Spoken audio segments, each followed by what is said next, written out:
Hello, good morning students.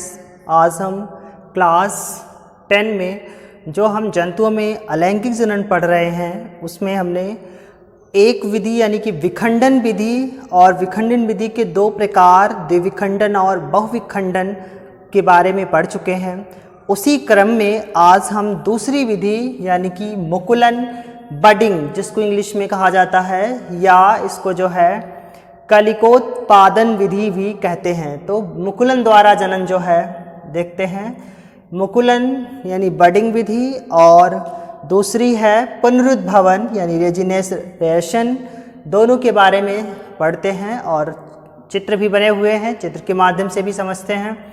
तो देखिए budding में क्या होता है, सबसे पहले कि इस प्रक्रिया में कोशिका अथवा जीव में छोटी सी संरचना उभार के रूप में बनती है।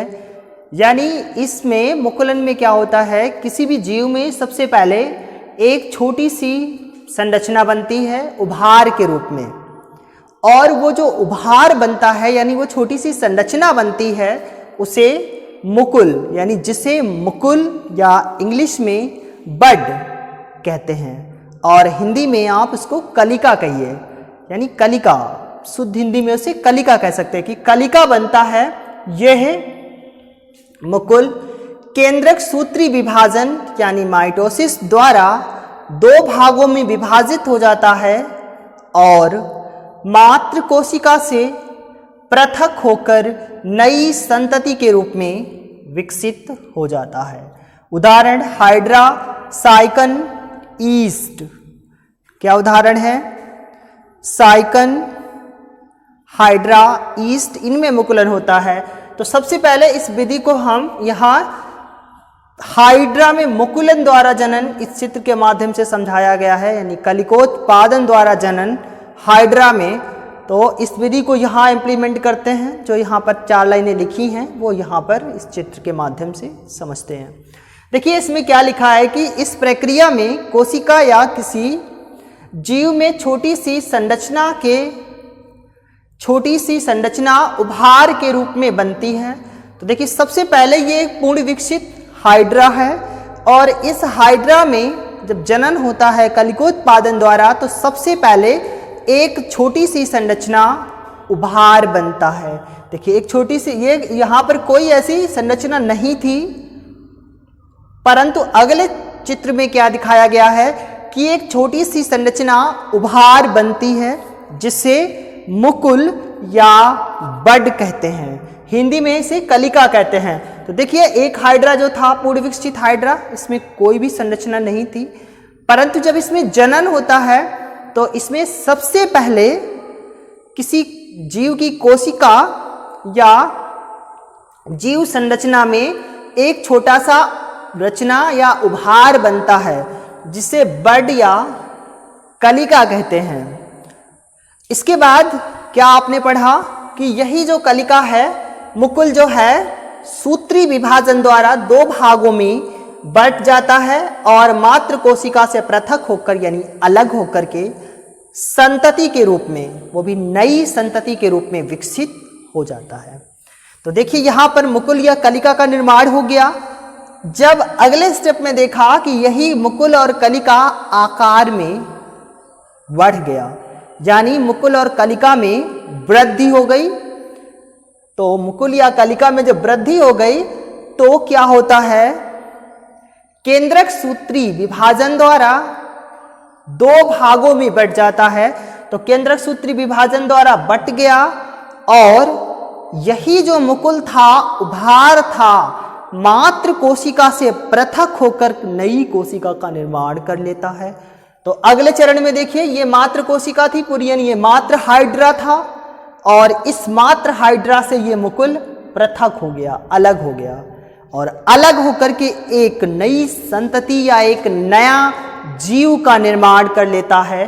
तो ये जो उभार और कलिका बना हुआ था, ये उभार और कलिका अलग हो गया और अलग होकर के नई संतति हाइड्रा का रूप धारण कर लेता है और एक पूर्ण विकसित शिशु के रूप में अपना जीवन यापन शुरू कर देता है।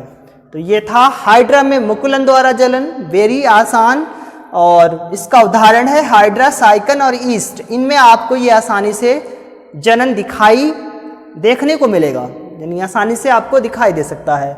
तो आप मुकुलन और बडिंग विधि इस चित्र के माध्यम से आसानी से समझ गए कि सबसे पहले एक पूर्ण विकसित कोशिका में क्या होता है, छोटी सी संरचना या उभार बनता है।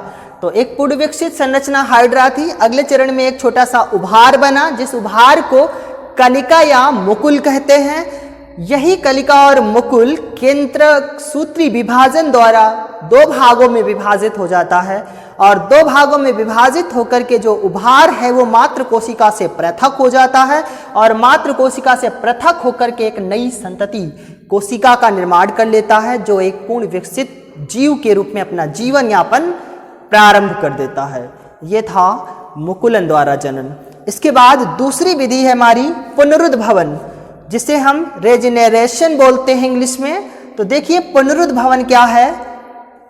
इस क्रिया में यदि जीव का शरीर टूटकर पृथक हो जाता है, यानी पुनरुद्भवन में क्या है, किसी भी जीव का जो शरीर है वो टूट करके अलग हो जाता है, और तो टूटे हुए प्रत्येक भाग से नया जीव विकसित हो जाता है। यानी पुनरुद्भवन में किसी जीव को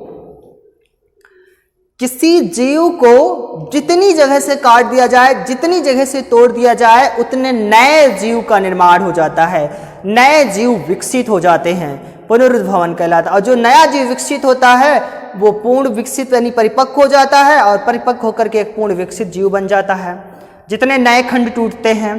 तो उदाहरण है प्लेनेरिया, कुछ प्रोटोजोन्स और कुछ सीलेंट्रेट्स।